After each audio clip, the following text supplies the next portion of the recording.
Hi, well, not the warmest morning in January so far, but 6 degrees, it could be worse. Barometer says it's dry, and that means it's going to be cold. But the cats are happy, and breakfast is here for the chickens, some corn for them, some black tea for me. And what a surprise, it's horrible weather, and they're hiding inside, so I'm going to leave them in peace. But they're looking good, they're looking really healthy.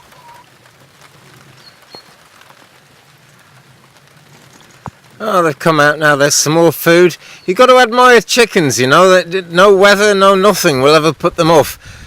The only thing that stops them is if the drinking water's frozen and they won't drink it, obviously. They're amazing. This is what I'm doing in the garden at the moment. Not going to do it right now because it's raining, but a bit later today I'll do some more of this. Just my veg bed. It's got various things stuck in it. I didn't actually use this one last year.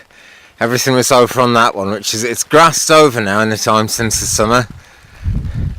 When the chickens get on there, no doubt they'll fertilise it, but that patch is going to lie fallow this year. Some tyres there to put potatoes in.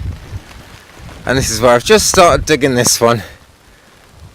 But I'm going to go and have a cup of tea now, because I like tea, and because it's raining, so that is a good excuse. Meanwhile, it was raining, I started some mead, and now it's out to do a bit more digging because the rain has actually stopped.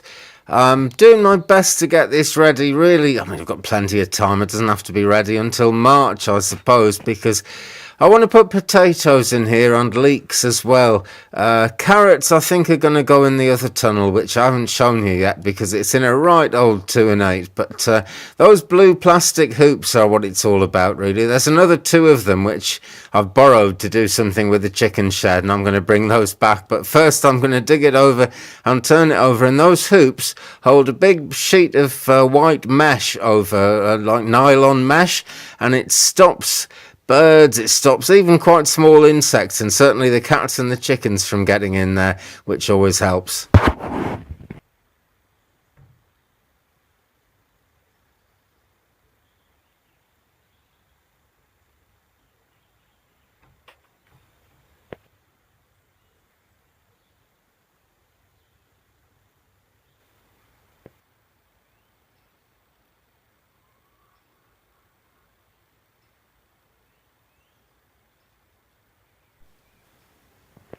Alright, let's get ready for tonight's fire then. I've got some nice bone dry logs here. They're absolutely dry. You can see there's no wet patches on them or anything.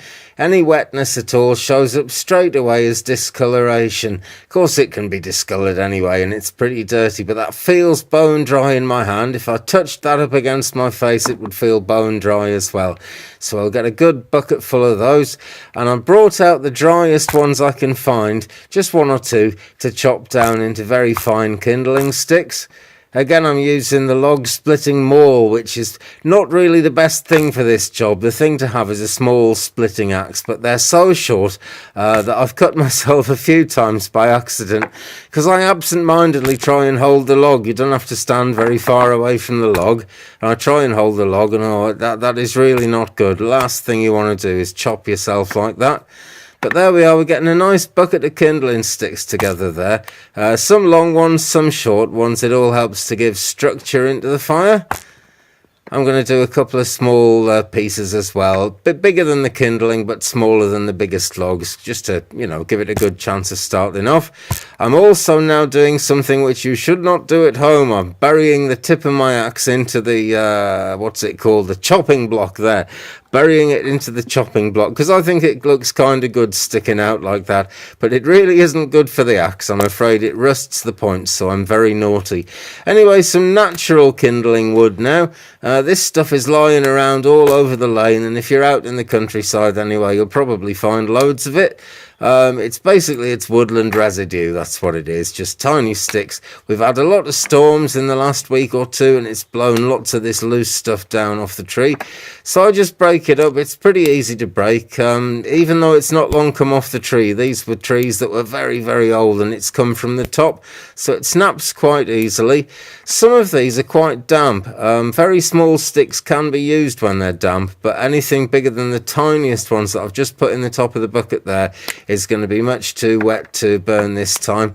But somehow it's got to dry out, so I'm breaking it up and putting it on top of the bucket anyway, because that way it's good to get it indoors. You know, it gets it indoors and it makes sure that I've got some nice dry sticks tomorrow, because then if it's raining like this again, I won't have to come out and do it.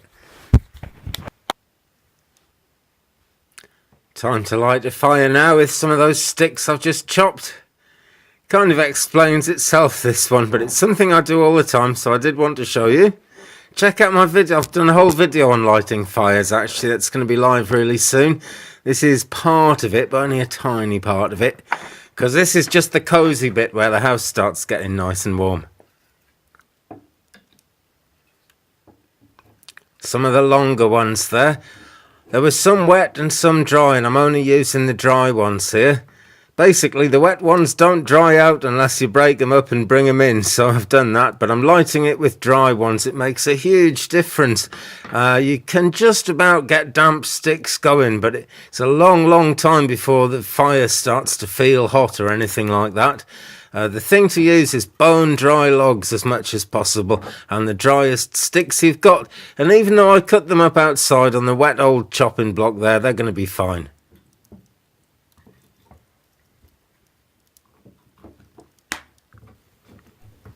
And then I snuck outside, went up the hill a bit, and I got this shot of the white smoke coming out of the chimney. I haven't elected a new pope. I know a lot of people would like to, but I haven't. But there is my white smoke.